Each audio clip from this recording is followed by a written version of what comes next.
What's up, guys? I'm with Venerable Panabasa. It's July 20th, 2020. Welcome to the show, Venerable Panabasa Mahatera. Yes, hail Brian. I want to actually just talk about atheism. My brother's an atheist, and I was telling him that there could be a moral problem with atheists, like say, Lenin and Trotsky. They believe that there'd be no consequences of their actions after they die, since hell doesn't exist. So there's a danger if people are atheistic, they might be more immoral. Though my brother himself, I'll admit, he's quite a moral man. He's a decent moral person, but he believes when you die, that's it. He's been atheist since I met him. So do you want to talk a bit about atheism? Sure. Yeah, I've been thinking about it a lot lately, actually. Ah, very good. And with regard to morals, well, technically, Theravada Buddhism has a kind of atheistic morals where it's not based on God. Whether something is right or wrong has nothing to do with the decree of any deity. Would you call it non-theistic morals? Yeah. But with regard to atheists in general, first of all, right off the bat, there should be definitions of terms, because I wrote an article about atheism like a couple years ago, and there were people that were bashing it. Somebody posted it on Facebook, like a Jordan Peterson channel or something, and there was just this long line of people that were kind of bashing it because of not clarifying the terms, because they consider themselves to be atheists, but really I consider them to be agnostics. So just for the sake of the discussion, an atheist is a person who asserts that there is no God. And an agnostic is a person who doesn't know. And then, of course, a theist would be a person who says that there is a God. But isn't an atheist also someone who believes there's no life after death? Not necessarily. I mean, you could believe in some kind of reincarnation without it being governed by a God. Yeah, but I didn't know that. I thought an atheist also meant that there's no life after death. Not necessarily. Oh, that's news to me. I mean, for me, my definition is an atheist is a person who says there is no God. That's literally what atheist means, is no God. But Venerable Panabasa, you're an atheist, and so am I, because I don't believe in God, and neither do you. No, I'm not an atheist. You believe in God? No, I'm not a theist either, and I'm not an agnostic. Oh my gosh, you're like non-self, or what are you? You don't believe in God, though, do you? No. I mean, I believe that there are small g gods, just, superhuman beings out in this universe somewhere. I assume there must be. God, if we're the best the universe can do, then this universe is in trouble, I think. Well, I agree. Like, I believe in devas. They're small g god devas. But when people say they believe in God, that's kind of the Judeo-Christian, the one big guy in space, God that created your soul. He'll decide what to do with you after you die. Yeah, that capital kind of a God. G God. Capital G we don't have that in Buddhism. We don't. We don't have that. Yeah. Yeah. So, I don't think that everybody is included under those three categories. I mean, you got the theist, the atheist, and the agnostic. The theist believes that there is a God, the atheist believes that there isn't one, and the agnostic just admits that he doesn't know. But still, those aren't the only three possibilities. And I belong to a different possibility than that, because I consider the whole question about God to be a trick question. It's just an invalid question. Like in Buddhism, it would be called abhyakata, or indeterminate. It's one of those questions that like the Buddha would not answer. What happens to an enlightened being after death, or the beginning of the world, or that kind of stuff. It's just a question that you set aside because the whole question is invalid. But we can get back to that. I'm still trying to define terms. Well, speaking of the Buddha, I should tell the audience, I'm filming this today in Kamakura, Japan. This Buddha behind me was built in, I think, 1252 AD. And this is on the cover of my first book, Freeing the Buddha. I've got this very, very Buddha. And I was at a Burmese temple in Vancouver. They said, why do you put a Mahayana Buddha on the cover of your book? I thought, oh, sorry. Yeah, I've been there before. I've been inside of that. And I guess there was a whole monastery there, and there was a tidal wave, like a tsunami. You were there? Yeah, a long time ago. Tell us about it. Wow. No, I just happened to be in Japan, like before I made it to Burma, like 1992, I guess. So you're Late a monk at the 92. time. You're a monk. Yeah, yeah. And there was a monastery there, and a tsunami hit and just wiped out the entire monastery, except for that statue was like one of the only things still standing. Wow, since 1252 AD, that's powerful. It's withstood us. Wow. Yeah. So getting back to atheism, most agnostics, it seemed to me, they're like functional atheists because they really don't care whether there's a God or not, and so God really just isn't in the equation at all. And so in a way they're kind of functional atheists, even if they admit to being agnostics, because no belief in maybe there's a God is really influencing their belief system, their understanding of reality, or their behavior. But then again, even some religious people that technically are theists that really believe in God, I would still say that they're functional atheists, simply because their belief in God really doesn't have much influence on their behavior at all. They still, the behavior of some people who believe in God is essentially the same as the behavior of a heathen who's like a complete materialistic atheist. So Yeah. For the purposes of discussion, just set the functional atheists aside and just go with the belief system. Like if you believe that there's no God, then you're an atheist. All right? So where should I go from here? Oh yeah, I would say also, I would never call myself an atheist. I would say I'm a non-theist, like Buddhists just we generally call ourselves non-theists, right? Yeah, that would work. I assume I'm a non-theist too. But I wouldn't assert that there is or is not a God, because when I think of God, I'm not thinking of the angry old man with a long white beard wearing the white suit up in heaven, and he's like Santa Claus, except he wears the white suit instead of a red one, and he's got angels for helpers instead of elves, and he's not nearly as jolly as Santa Claus, that kind of thing. A lot of atheists, they'll just cook up like some bogus idea of God, and then just sort of laugh or scoff at how bogus it is, and and that's good enough. Yeah, that's not fair. Like Hindus have a more profound sense of Brahma as God. They have a more Yeah. That's like, if I were going to be a theist, then yeah, I'd have to go with like Vedanta or something, where God is just reality. God is ultimate reality. Yeah, me too. So really, for me, God is absolute. God is the absolute. Whether you call it God or anything else, or whether it's male or female or neutral or anything like that, so long as you've got like this absolute, like the highest reality, that would be God. So that's kind of the way the Hindus interpret it, at least the Vedantist Hindus. The highest God is Nirguna Brahman, which is like ultimate reality, which has no discernible characteristics.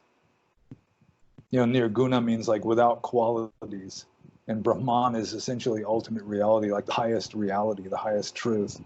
So something like that, yeah, I mean, I could sort of go along with that as a sort of a convenient poetic metaphor, trying to explain what can't really be explained. But another thing I should point out is that most atheists, especially in the West, are also materialists. So they're like, they follow scientism. That's sort of like, it seems to go hand in hand with atheism, is you just think that materialistic science explains reality. And scientism has become like a religious belief in itself. Yeah, in a way it is. I mean, scientism is like a faith-based system. It's more sophisticated than, the older ones, like the pre-modern, Christianity or Islam or even Buddhism in that respect, with regard to just insisting upon having evidence and testing hypotheses and that sort of thing. It's much more sophisticated, even though it's still based on faith. Do you think there it's are the a lot biggest of articles of faith? Like scientism, you think it could be the biggest religion in the world today? Yeah, I guess. I've never really, I mean, I've considered it to be more or less of a religious system. But I remember it used to be said that Marxism might be the the biggest religions. In a way, that's also like an atheist, maybe it's the fastest materialist. growing religion in the world today is Marxism. Certainly Yeah, in America and Canada. I don't know now. It's like things are really in a kind of uproar right now, so it's hard to say. The viewers can see all of our other political videos. We should mention our playlist, Buddhist Monk Truthers on BitChute. We've got 100 videos. We got a lot of political stuff they can watch of you. So all of our videos are on that one channel? Well, it's a playlist, like it's on the Brian Root channel, but it got about 28 playlists. It's called Buddhist Monk Truthers. Yeah, they're all on that one playlist. So every video we've done is on that playlist. Oh yeah, the idea is it's easy for people to find. You go to that one playlist. Okay. They're in chronological order. They do it from the oldest down. Like I like on YouTube, it's the other way around. You can switch your order, but YouTube's got billions of dollars. They can lose $1 billion a year, but it's in descending order. So it has our first video from April 2019, and and introducing you, and then we got 100 going down. It's all in chronological order. Yeah. So that you should let people know that, like you should post that everywhere. This is where you can find my videos. You should let all of your followers know that. Yeah, sometimes I want to tell people on my own YouTube channel that most of the videos that we make, I can't post on YouTube because they're too politically incorrect. Yeah, you can just have a link. Just put the link to that playlist. I actually have it. I think I can put it under your video as well. Like on my on the description of my videos, I have a link to my playlist, so they know where the section is with the playlist. And you can have a link to your specific playlist, Buddhist Monk Truthers, and just put that below all of your descriptions. Yeah. Yeah, we have to develop the skill of getting the information out there. Yeah, carry on. Yeah, getting back to atheism. Yeah, it's like scientism is really what I would call scientific realism, which is just one way of interpreting science. There's different philosophies of science, different ways of interpreting scientific empiricism, but most people don't know that. Even most scientists don't know it. Most scientists are philosophically naive, and they assume that scientific realism or scientism is the only valid way of interpreting science, when really, in my opinion, it is not. And scientific realism is the belief that science explains reality. And that's not necessarily the case. And you can't really prove that that is the case. You can't just absolutely logically demonstrate that is the case. But there are other ways of interpreting science. Like the second most common way is called instrumentalism. And there was I think it was Austrian, like a physicist or mathematician, Ernst Mach, who he was an instrumentalist, and he said that you can't really know if science explains reality. All you can really know is that scientific theories are good at producing like repeatable patterns that you can more or less rely on as a way of navigating your way through empirical reality. It doesn't necessarily represent reality at all, but at least it's kind of consistent and more or less reliable as a way of developing a worldview that causes you to effectively navigate through the world.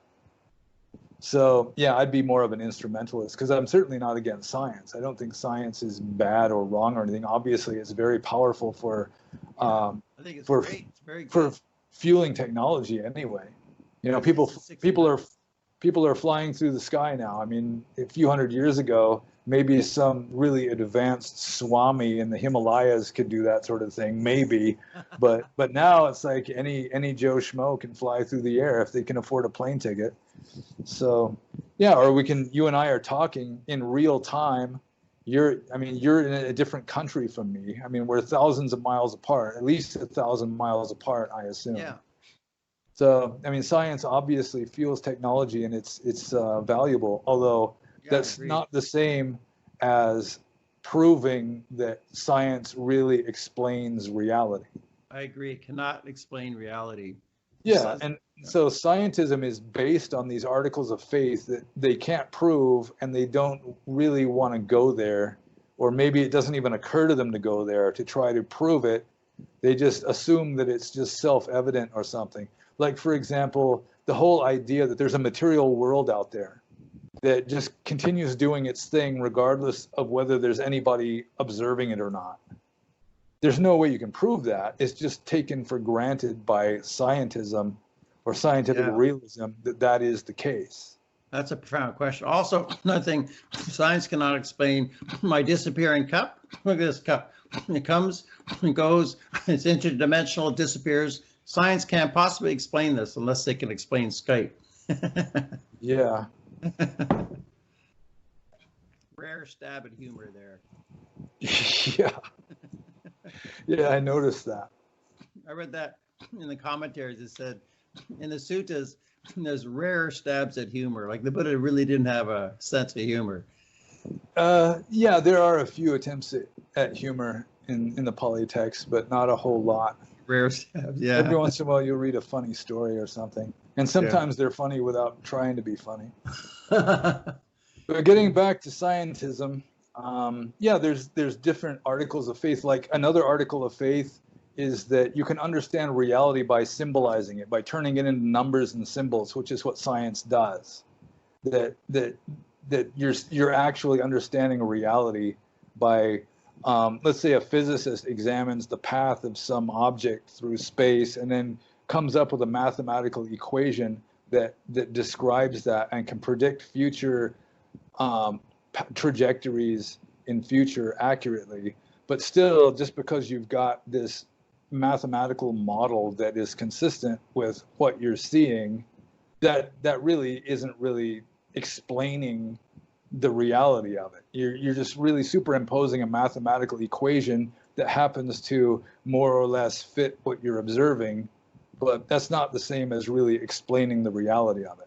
Yeah. Or another one is the very idea that there's only one correct explanation of reality. Scientism tends to go with this idea that there's only one correct explanation, but really there's no way you can prove that unless they're trying to use like Aristotelian laws of thought or something. Maybe they can try and use some kind of rational, logical explanation. Can you give an example of that?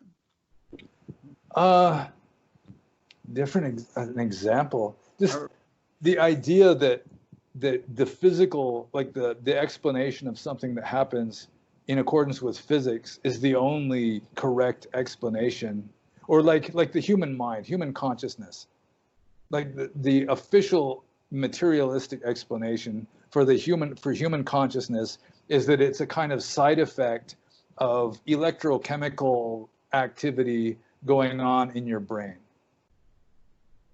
But they can't prove the existence even of a physical brain, because all you can really know is your own mind. I mean, that's they can prove the existence of a brain. They can open up a skull and see there's a brain. They can't prove the existence of a physical brain. They can perceive a brain, but really all you can know is your own mental states. You mean they can't prove that consciousness is in that organ in the head? They can't prove that physical matter even exists. Oh, wow. It's getting profound here. Yeah. So it's like a materialist, an atheistic materialist is like a really intelligent one would be like a person who is just brilliantly, accurately, precisely measuring the shadows flickering on the wall of Plato's cave while chained up in the cave. And they insist in their hubris that those shadows flickering on the wall there are the only reality. That is like what a materialistic atheist is like. That's an excellent description. Yeah, that's the most famous allegory in all of Western philosophy, Plato's cave. I suggest people look it up. Yeah, or I mean, you could use the more recent allegories that maybe more people would be familiar with, like the Matrix. You know, it's like somebody who's in the Matrix, completely blue-pilled, and not only do they consider the Matrix to be reality, but they even have like this philosophy that they're following that insists that the Matrix is the only reality. And if anybody talks about being red-pilled and they've been outside of the Matrix and then they come back in again, they'll just scoff at them and say that they're just loons. Delusion. Yeah, that's the modern analogy, right? Yeah. Yeah. But I mean, it could be even beyond that, like the existence of God. It could be like a character in a novel who is just insisting that he's like a real person, that nobody created him or anything like that. I mean, he's like completely clueless of the existence of the novelist who wrote the story. That's a great analogy. It could be like that radical. Like if God could exist in such a way that, you know, he's like the novelist who created this story that we're in, and we have no way at all of extending our consciousness outside of this realm that we're in to see this higher realm where there's the creator of it. And I'm not saying that that's the way it is. I'm just saying that an atheist can't prove that that is not the case. What do you think of the holographic universe theory? That's a common thing in ufology. So some people think, well, maybe it's true that this is a holographic universe made from outside of this dimension. That something or some beings possible outside of it. Yeah, but there's some things that there's no way you can demonstrate it in pro or con. And that's just the thing. I mean, an atheism almost always boils down to an appeal to ignorance. It's like an atheist is a person who just cannot understand how God could exist, and so it's like God doesn't exist. Brilliant. Despite the fact that almost by definition, God is infinitely beyond the puny little mind of this person who says God doesn't exist. So that's another one of the articles of faith of scientism, is that this little blob of gray meat that has the consistency of an overripe avocado that's inside of our head can understand reality. That's like an axiom, that the human mind can actually come close to understanding reality. But that's not obvious at all. I mean, just earlier, just in a previous video that we did, I was talking about how like there could be conscious beings in this universe as far above us as we are above frogs with regard to their consciousness, their intelligence, and everything. And just as we would say that a frog really has no hope at all of really understanding its environment, you know, it just has a really crude ability to understand, you know, it's able to differentiate between something big far away and something small close up. And something small close up might be a bug that's food, and so it can go for that. But something big that's far away is possibly dangerous, like a predator, and so it jumps into the water. You know, it has that much intelligence where it can sort of differentiate. And there's a few kinds of bugs it'll have to learn that are bad to eat because they sting or they taste bad or something. So it has enough intelligence for that. But really, a frog has almost no hope whatsoever of really understanding the nature of its environment. You know, it has some crude ideas, and that's about it. Unless the princess kisses a frog and it's this charmed frog and turns into prince. Yeah, in which case it wasn't really totally a frog. That's right. But then, where was I? Oh yeah, but then if there were beings as far above us as we are above frogs, they could look at us humans and say there's no way in hell they would have any chance of really understanding reality. Because they've got this crude little blob of meat or whatever trying to figure stuff out, and they're just too primitive, or we're too primitive. So, you know, it's like a materialist is a person who just naturally assumes that the human mind can understand reality, and that science especially can understand reality, but they can't really prove it. They can't even come close to proving it. It just seems obvious to them, and that's good enough. And then everyone around them believes pretty much the same thing. And science obviously is so useful at predicting, you know, patterns in what we are able to perceive and that sort of thing. So they just say, yep, that's it. And they don't like the idea of invisible powers or anything around them that maybe just makes them feel, you know, insecure or whatever. Just the idea of something completely beyond our ability to understand it, that kind of bothers people, especially maybe intellectual people who think it's really important to understand stuff. They don't like the idea that reality cannot be understood intellectually. Good point. It's the PhDs, it's those intellectuals that get frustrated with it and want to be atheists. Yeah, well, I assume it's mostly intellectuals who are atheists, or people who have more of the scientific temperament and not so much the artistic temperament. Well, that's my eldest brother. Artists too. My eldest brother is like that, scientific type, degree in physics, very intellectual type thinking. Yeah. Yeah. So it's like I said, in the West, most atheists are going to be materialists and probably scientific materialists. They're just going to say science is the explanation for reality, or it's the best explanation for reality. And in a way, with regard to samsara, with regard to the phenomenal world that we're able to perceive, they're right. Science is the best way of understanding, repeating patterns in samsara, or in just, the world that we're able to be aware of anyway. Yeah, science is very good. I'm pro-science. I just don't believe they can explain reality. But I think you were saying in a previous video, around the 1600s, they invented science, and then we really took off since then in civilization. Yeah, it's hard to say exactly when it got invented. There were like proto-scientists way back in ancient Greece. Yeah, sure. Ancient Greece, Thales of Miletus and that kind of thing. Yeah. But so it's hard to say exactly what day science started. Maybe Bacon, when he wrote his Organum or something. At least in Europe, I'm thinking, yeah. Yeah, the new order or whatever. So, yeah, now I'm kind of losing my place. Yeah, we started with atheism. Yeah. Yeah, but like materialists, they just naturally assume that like a material world that exists, even if nobody's perceiving it, is just obvious, and it's not obvious. And one of my best ways of demonstrating that would be George Berkeley. I don't know if you're familiar with George Berkeley. No. He was English or Irish. He lived back in the late 1600s, early 1700s, maybe early 1700s, and he eventually became an Anglican bishop or something in Ireland. And he invented this philosophy called immaterialism. And according to Berkeley, there's only two things that exist in this entire universe. There are minds and there are perceptions.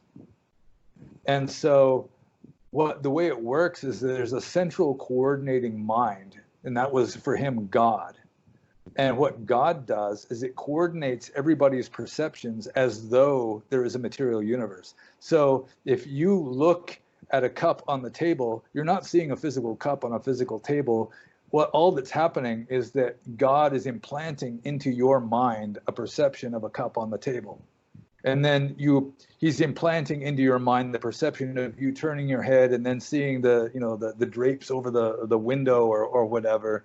But it's God is just coordinating everything. It's like he's feeding a virtual reality into your mind the whole time. And he's doing that to everybody else too.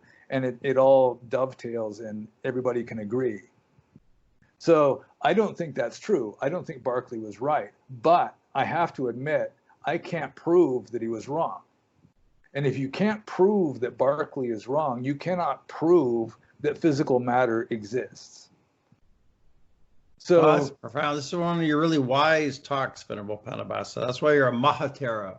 Yeah, I guess so. I don't know. Wow. But still, I mean, you can't prove that physical matter really exists. And maybe if somebody can prove that Berkeley was wrong, a lot of people have tried it over the past few hundred years. I'm not unaware of anybody who really conclusively proved that Berkeley's immaterialism is wrong. And I don't think it's right. Yeah. But still, I don't think that scientism is right either. But another way of looking at that, if you look at particles and atoms, you get right down to the quarks. Are they a wave or does it really exist? So maybe it really doesn't exist. All you know is your own mental states. That's it. You don't know anything beyond your own mental state. So even if there is physical matter, it might as well be in a completely different universe because we can't see it, we can't feel it. It's like, all right, here's this water bottle. It's like, I don't really know this water bottle. All I know is I've got this visual perception of it, and I can feel that it's kind of heavy, but that's just like a tactile feeling. And I can feel that it's kind of squishy. And then when I squeeze it, I can hear the crinkly sounds of the plastic, but that's just hearing and feeling and seeing. And if I drink some, I can taste the water, but that's tasting, and all of it is just mental states. It's all just like it's various kinds of feeling and perception, going with Buddhist psychology. So that's all we know. You can't know what lies beyond that. all you know is your own mind. We're all like prisoners in our own mind. And this could all be like a virtual reality, and there's no way we could prove otherwise. I'm thinking the five skandhas, but it talk about form, feeling, perception, mental formations, consciousness. All those are mental states, except form means actual form, right? The body. Yeah, yeah.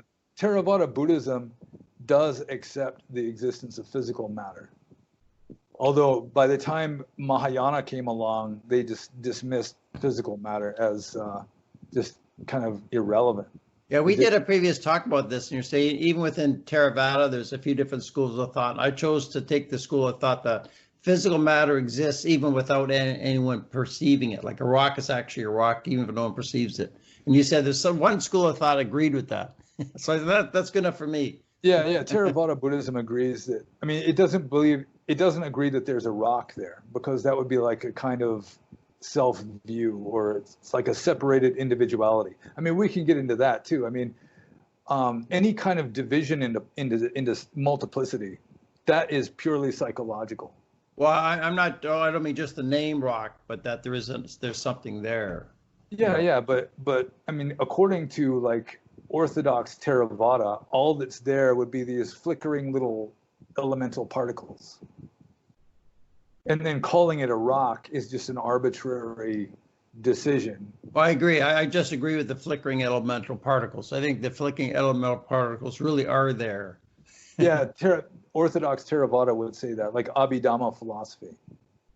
But originally, like Namarupa, that's like the main distinction in the suttas. The Buddha talks about Namarupa, which is name and form, and the Orthodox tradition interprets name as mind and form as matter.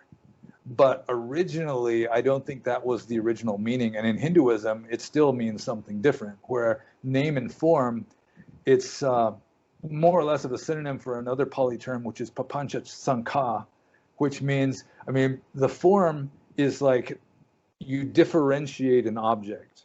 And then the name is you apply meaning to that object.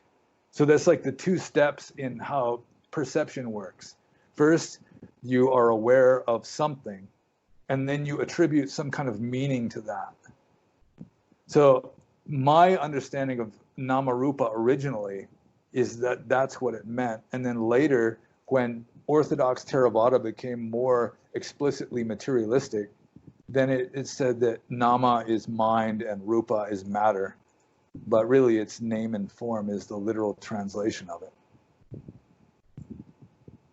Oh, but then again, like name and form. In the very oldest text, it just says that a monk shouldn't believe anything, and just leaves it at that.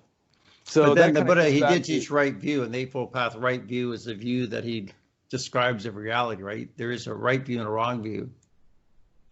Yeah, and the right view is mainly a belief in karma and so forth. Yeah. But, I mean, the Buddha was talking about rocks and trees and so forth, but still he would have to use what's called Wohara. Oh man, I'm forgetting my Pali. Sometimes Wohara it just means like common language. Like he'll talk about me and you and that sort of thing, even though the deep philosophy says that there is no self. And really, I mean, any kind of division into parts is purely psychological. You know, like science just assumes that there's this which is different from that, but that different from doesn't exist in reality. Like you can take a sample of matter, a chemist can break this sample of matter down into its component parts. He's not going to find any different from. He's not going to be able to separate out pure different from or pure same as. Those are just relations that are psychological gimmicks that we use to make sense of stuff. Yeah, like a chair and a couch and a table and a spoon. It's just all matter, just stuff. Yeah, or just 2 grains of sand or 2 atoms or anything, any kind of difference. You know, there's these relations that are required to perceive that. In order to perceive something, you have to differentiate figure from ground, which is more or less arbitrary. And then there has to be this idea of different from, but that different from is purely psychological. And so you got something there for the cultural Marxists. We're all equal. They're not different. They're all equal. What materialists assume I mean, they're superimposing human ape psychology onto a presumed external universe. It's completely philosophically naive. And like Immanuel Kant, which I should talk about more, he was saying that even space and time are just mental constructions, that it's psychological gimmicks that we use to stay alive. And I mean, going with Darwinian ideas, we stay alive and reproduce, or, you know, just whatever. It's like our mind isn't designed for us to understand reality. Our mind is designed for us to stay alive long enough to make babies. I mean, from the biological point of view, just to perpetuate ourselves. I mean, that's what our mind is for, is to allow us to perpetuate ourselves. And so it's not, we don't have a human mind in order for us to understand reality. And so we're living a completely delusional life, and that's what Buddhism teaches. Everybody is deluded, except for like a fully enlightened being. Yeah. But even for a fully enlightened being, it's still illusion, even if it's not delusion. You know, if you believe that the illusion is real, that's delusion. But still, there's going to be the illusion, even for a fully enlightened being. He's still going to be seeing all this stuff that isn't necessarily real. Yeah, I'm thinking the Buddha, before he died, he said he wants to be rid of the last shred of existence. You know, it's suffering. He just wants to go to nirvana. He just doesn't want any more existence. He wants to get out of here. Yeah, good for him. Yeah. So I can relate that to what you're saying. Yeah. So, I mean, just staying away from Buddhist philosophy, because like most Western materialists and atheists, they don't know anything about Buddhist philosophy anyway, other than just a few words, maybe a few. Yeah, but you know, concepts. you're a Buddhist monk, and Buddhists do watch you, and people watching. I mean, yeah, it's good that you relate to the layman too. That's still from a Western point of view, though, you're better off talking in Western lingo instead of using these weird Pali and Sanskrit words that they don't understand. Oh, I agree. When I was teaching Buddhism for 20 years, people would say, well, why don't you use the Pali? I said, no, I like to speak English for my audience. I get beginners all the time, you know. I agree. Speak English, yeah. Yeah, like talking about, you know, the two levels of truth, Paramata Satcha and Samudhi Satcha. I mean, you might as well just say ultimate truth and conventional truth, because exactly you know, what people I do, understand. Yeah, speak English, yeah. So Immanuel Kant, he's considered to be one of the greatest Western philosophers. And one thing that he said, he wrote a book about science, and he said that no amount of scientific progress is going to get anybody any closer to knowing reality. You can just keep going with science forever and ever, and it's not going to get one iota, it's not going to get one micron closer to an understanding of ultimate reality. Wow. When did he live, Immanuel Kant? Late 1700s, I guess. Wow. Yeah. Well, So what country? He was German. Ah, the Germans. Yeah. So Immanuel Kant, he had like the two levels of truth, like in Buddhism. He had the thing in itself, which is ultimate reality, the thing as it really is. And then he had the thing as it seems. And according to Kant, all a human being can possibly know is the thing as it seems, which is not reality. And no amount of manipulating things as they seem is going to get you any closer to this quantum leap to ultimate reality. We're just stuck in these symbols created by our mind. So is that we can't even know if there's physical matter out there or not. I'm wondering about a woman. If she really looks like a beautiful woman, she just seems to be beautiful, you're saying, but you don't really know the reality of what that woman really is. Is that why they're so hard to understand? Well, even the beauty of her. I mean, if a dog were to look at that same woman, or like a male baboon were to look at that same woman, he wouldn't see her as beautiful at all. She just looked like some kind of weird animal that's standing on its hind legs, you know. Wow. So yeah, there's that. And then even according to science, in ultimate reality, you know, all what we are, what a woman's body is more than 99.99% empty space, and what actual matter is there are just these little specks of energy that are like flickering and vibrating and But I'm not making dumb blonde jokes. I'm not talking about dumb blondes. I'm not talking about that kind of empty space. Yeah, that's good. So anyway, getting back to Kant, he said that there's two levels of reality. There's ultimate reality, and then there's just the thing as itself, the thing as it seems, which is it uses these mental constructs like time and space and like difference and all this as a way of interpreting reality well enough that we can somehow survive and sort of navigate our way through life. But it doesn't, I mean, it's just like absolutely different from ultimate reality because it's just symbols that are like conjured up in our mind. You know, it's a symbol is completely different from the thing it represents. Like the letters TREE are extremely different from an actual tree. And that's the way our mind is working in symbols. So even if we imagine a tree, it's going to be like light years away at least from what a tree really is. Even a botanist, he writes books about trees. You can study the whole book. You can get a PhD in botany. You can get the Nobel Prize and everything. But still, all you're knowing is just these concepts about trees. You're not knowing the actual tree as it really is. And so that's what science does. It just assumes that it knows reality when really it can't. It can't come anywhere close. All it can do is just manipulate symbols, and the symbols are just completely divorced from the ultimate reality of the thing in itself. But what Kant didn't understand is that there is one thing in itself that we really can know. That there is an ultimate reality that the human mind can know, and that is the ultimate reality of consciousness itself. And that's what like the highest meditation techniques and all that sort of thing are for, is for you to get past the symbols and experience the ultimate reality of your own consciousness.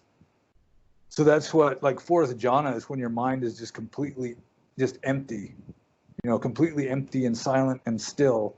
That helps you to transcend all of the perceptions and all these symbols and stuff and just get straight into the ultimate reality of your own consciousness.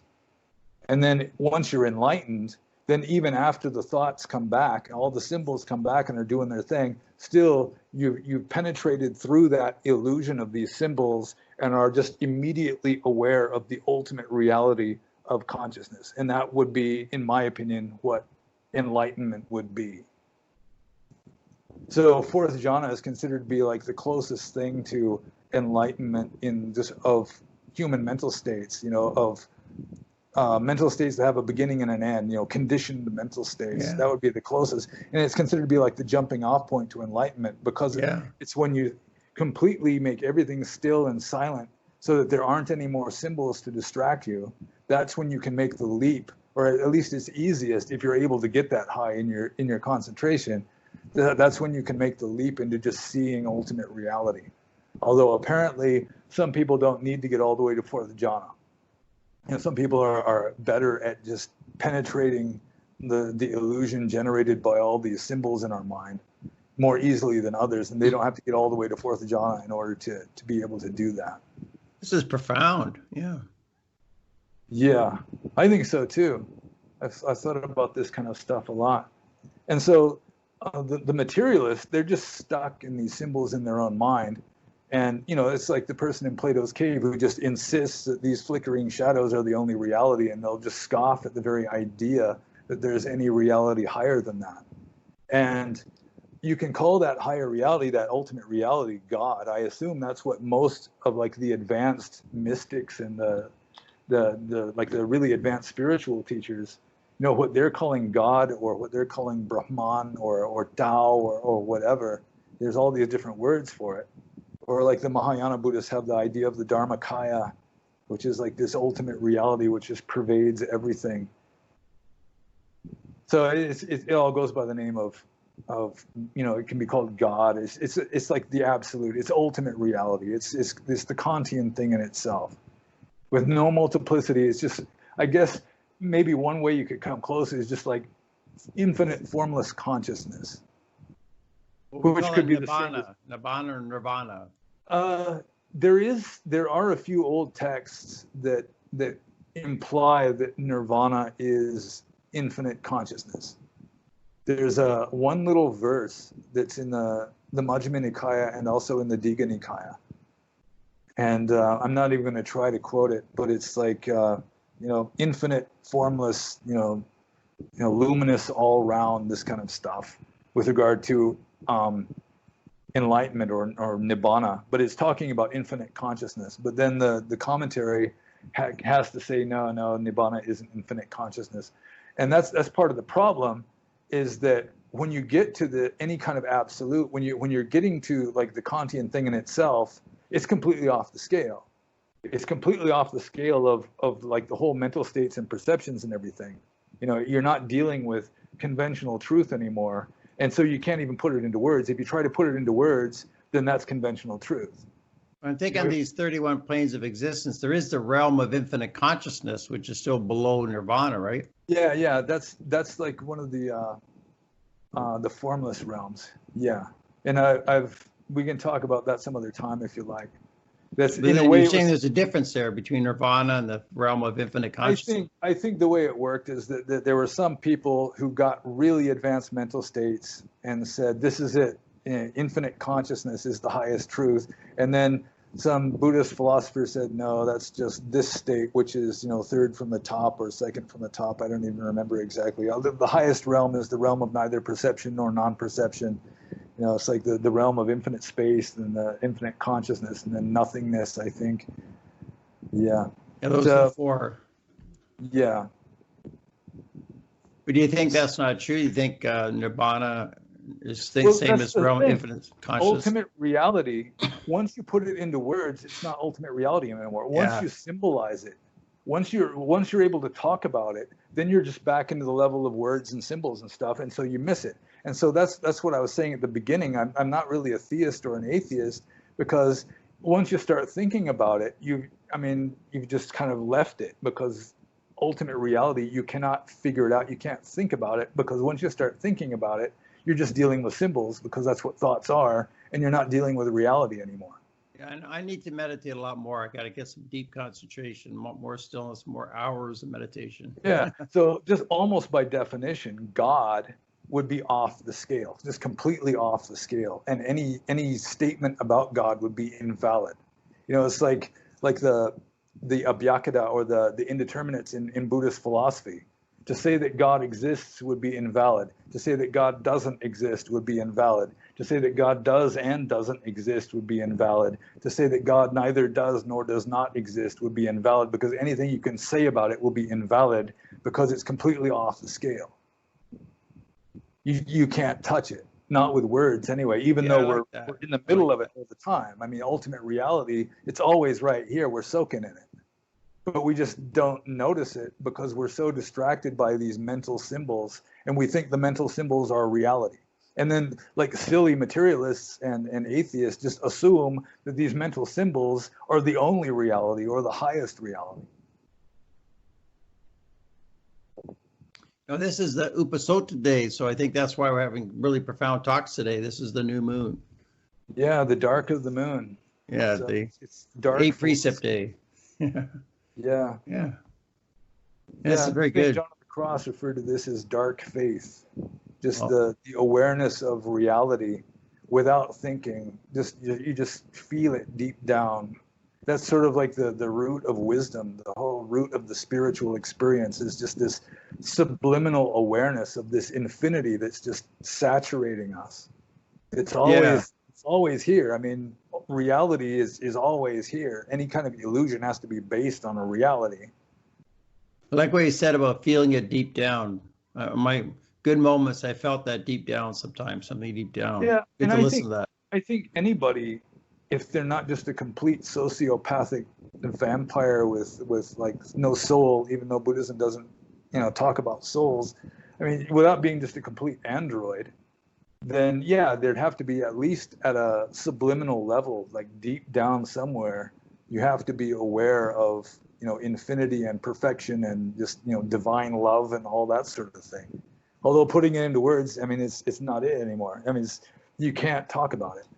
It's just pointless even trying to talk about it, unless you go like a Zen master and just try to talk in paradoxes, so that people are just kind of dumbfounded, and then they stop thinking because they don't know what to think. And then when your mind stops, like when you're meditating on a koan or something, then that's when, that's when you've got an opportunity to penetrate the whole illusion or the whole symbol, the construct of all these mental symbols, and get straight to reality.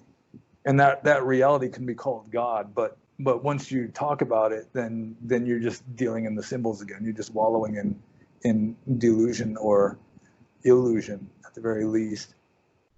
So yeah, I would say that God would be just a convenient way of describing ultimate reality. And it's so completely off the scale that you can't even, to say that it exists is invalid, and to say that it doesn't exist is invalid. But compare that to the Christian God, like it really is a personal being that decides what to do with your soul when you die. That's way off. Yeah. Well, at least that's what most Christians believe. But if you read really advanced Christian theology, like Catholic theology, it gets closer and closer to like Vedanta. A lot of it gets really, but in a way, it's true. They are kind of trapped with the idea of a personal God with a personality who has, preferences and this sort of thing, just because they based it on, some old war god called Yahweh. So they got this past luggage that kind of weighs them down and messes up the evolution of a more advanced theology. But any theology is going to fall short because you can't put it into words. But you see that within Catholicism, something higher like Vedanta, you're saying. Yeah. I mean, you like in the seminary schools, like the advanced theology stuff, they're actually teaching way more advanced stuff than the pissed off Jehovah God who's smiting everybody. And really, can you give examples of that? I remember you mentioned St. John of the Cross. Yeah, St. John of the Cross is good, or Meister Eckhart. You read that; that's really advanced stuff. He was way. Yeah, I'm impressed with him. Yeah, he was so far advanced that he was getting persecuted, and St. John of the Cross had the Inquisition after him too because they were just too advanced. And yeah, but the thing is, getting back to this ultimate that you can't really talk about. I mean, you have to talk about it to some degree. If you're striving for that, you're striving to realize that, you have to use some kind of language. But your only choices are two errors. You could either say God doesn't exist or God does exist, but really the ultimate reality just kind of transcends the whole dualism of does and doesn't. It's just completely off the scale. So maybe wisely, I think Buddhism has gone, at least Theravada Buddhism has gone with the idea of isn't, nothingness, voidness, emptiness. That's kind of their metaphor for reality. The highest reality is just sunyata, or emptiness. Whereas the more theistic schools, which is pretty much every other religion in the world, except maybe Jainism, they say that God does exist. But then you kind of, in a way, it's more dangerous.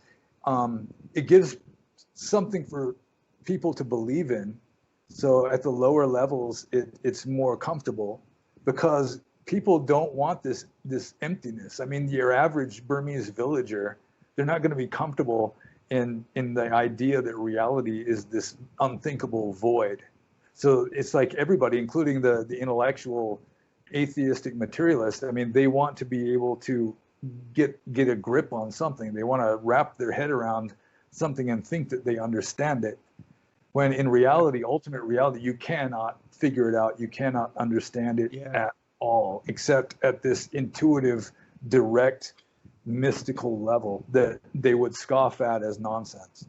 Yeah, a lot of Buddhists, they would prefer to go to heaven than Nirvana. Nirvana is mysterious. They don't know what it is. It sounds kind of nihilistic. But heaven, they like heaven. That's lots of fun and sex and pleasure. Yeah, Nirvana is scary because you pretty much have to die. I mean, your ego dissolves more or less. I mean, that's one way of putting it.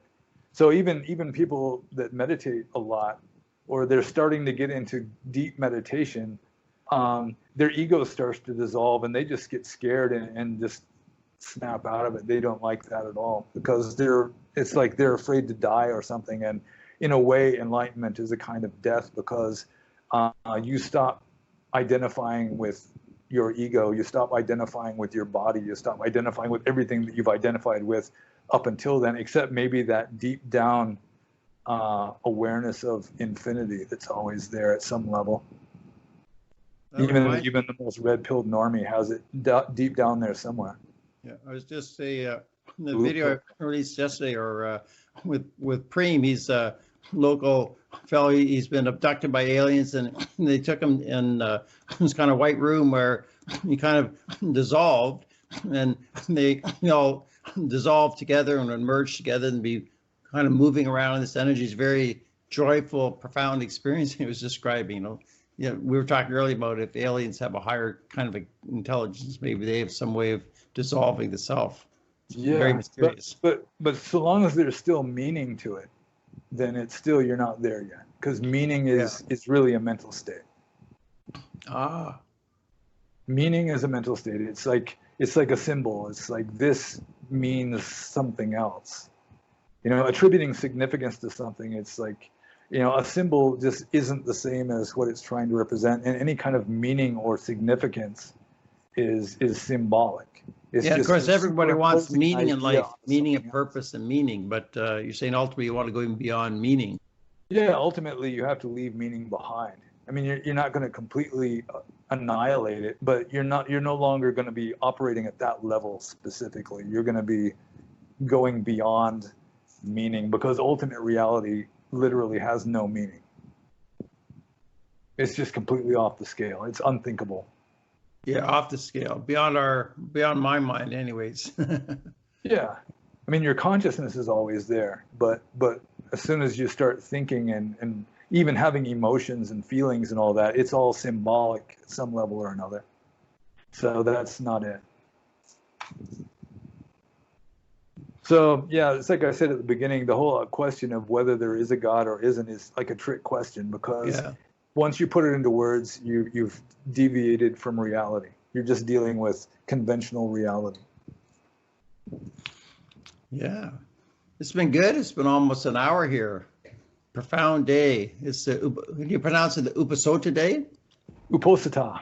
Uposita. Yeah. For the audience, you want to explain to the audience what that means? It's 8 precept day. Yeah, for lay people it is. For monks, the monks are supposed to get together and recite the Patimokkha rules every full moon day and new moon day. Yeah, I was thinking for me, it's the 8 precepts. No sex, no food after noon, no singing, dancing, entertainment. Yeah, no high or luxurious beds. Yep. Yeah. So I'm good with my precepts today. And no killing or stealing or drinking. Yeah, including the 5 basic precepts. Yeah. And alcohol. Yeah, it's good to do these videos on the Uposita day. Yeah. So anything else? Shall we just dissolve in space now? Yeah. Well, in a way, we're already there. That's the weird thing. It's like the symbols start thinking that they're really the reality. It's like somehow the symbols get so complicated. Now, you said something and I didn't hear you. I think you're muted. Oh yeah, I would say I've made that mistake before, thinking I am the reality. I've made it. I've transcended. I'm in a higher state. Then I've come down a few days later. Everything that has a beginning also has an end. Yeah. So that's another, like, a paradox in Buddhism. The nirvana or nirvana, it is not the result of a cause, because then it would be conditioned and it wouldn't be absolute. It would just be conditioned and impermanent, because anything that has a cause is going to be impermanent, because once the conditioning causes cease to exist, what is caused also will cease to exist. So there's this paradox of, how do you become enlightened if there's no real cause for nibbana? I mean, it's the whole thing that becomes paradoxical. Once you start dealing with infinity and absolutes, you're going to have paradox. It's the same way in math, like infinity, even sometimes 0 can be paradoxical. To me, it doesn't seem that paradoxical. Like nirvana doesn't have a cause. It's permanent and absolute. So what we're doing is we're following the Eightfold Path so we can unravel all this stuff, so our consciousness kind of merge with this infinite nirvana. That doesn't. Yeah, but it's not the result of what you do, because that's karma. What you do I think it's the unraveling, though, kind of unraveling. Yeah, in a way, it's you just have to relax until it's completely effortless, and then maybe it will happen, but you can't force it to happen. Sort of like Krishnamurti says, you can open the window, but you can't make the breeze blow in. So the Yeah. best you can do, you clean your room and you got the window open, and then you just wait, and maybe, through the grace of God or whatever, then the breeze will blow in through the window. That's like a metaphor for enlightenment that he used. So maybe Nirvana will pick you up when the conditions are right. Nirvana will scoop you up and put you there. Once you start talking about it, it turns into rubbish. Yeah, just have to get the fourth jhana and be still for a few months in jhana. Yeah, or like the Satipatthana Sutta says, all you got to do is just be mindful of everything for even just a week, and you'll either become enlightened or at least you'll become like a non-returner. Yeah. Remember that.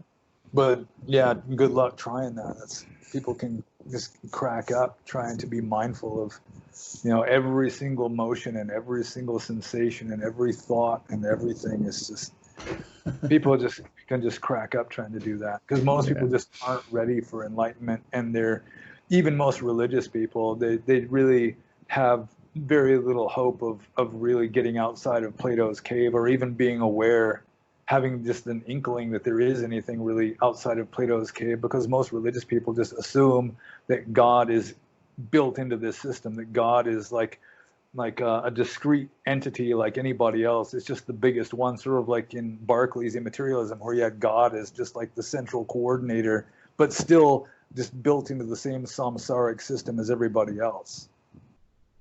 And that's kind of what the materialists are going with. They got this idea that if God exists, in this astronomical universe somehow, or God exists at the same level of reality that they're at. And I think practically by definition, a real capital G God worthy of the name would be just completely beyond, just completely off the scale. I agree with what you said about religious people. I've often said I don't think there's even one person in the world today is a fully enlightened arhat. Could be, but it'd be nice if they could come and help us. Yeah, I mean, who it would be nowadays, I don't know. There are quite a few people claiming to be fully enlightened. Eckhart Tolle there in Vancouver. He's supposedly fully enlightened. He lives not far from me, but I don't believe that he's enlightened. Anyone that would say that, I would automatically not believe it. Yeah, well, it's hard to say because, if a worldly person looks at an enlightened being, they're just going to be looking at that enlightened being through foolishness-colored glasses. It's like Ramana Maharshi may have been fully enlightened. He had this saying that if you go to the ocean and all you've got is a cup, you shouldn't blame the ocean for only coming back with a cup full of water. Yeah. It's what you're able to see is determined by what you are. So it may be I really like him. Another enlightened being can tell if a person is an enlightened being or not, maybe, but an unenlightened being really can't tell. That's true. But you can tell if someone is not enlightened. You cannot tell if they are. Sort of. Be able to, for instance, Eckhart Tolle's married. I don't think an enlightened being would be having sex. Oh, I didn't know he was married. Chinese girl, yeah. Huh. It's interesting. Yeah. So if you've run out of stuff to say about atheism and materialism, then I guess we could probably call it good. There's probably all kinds of stuff I'm forgetting to talk about, but well, we can read the comments and do an hour. We could do another part 2 on atheism, but yeah, I guess we should dissolve into space now. This has been a really good talk, so I want to thank you. It's a really profound evening, Venerable Panabasa. Thank you kindly. Yeah, you're welcome. Catwoman and Wonder Woman. Watch the Brian Show.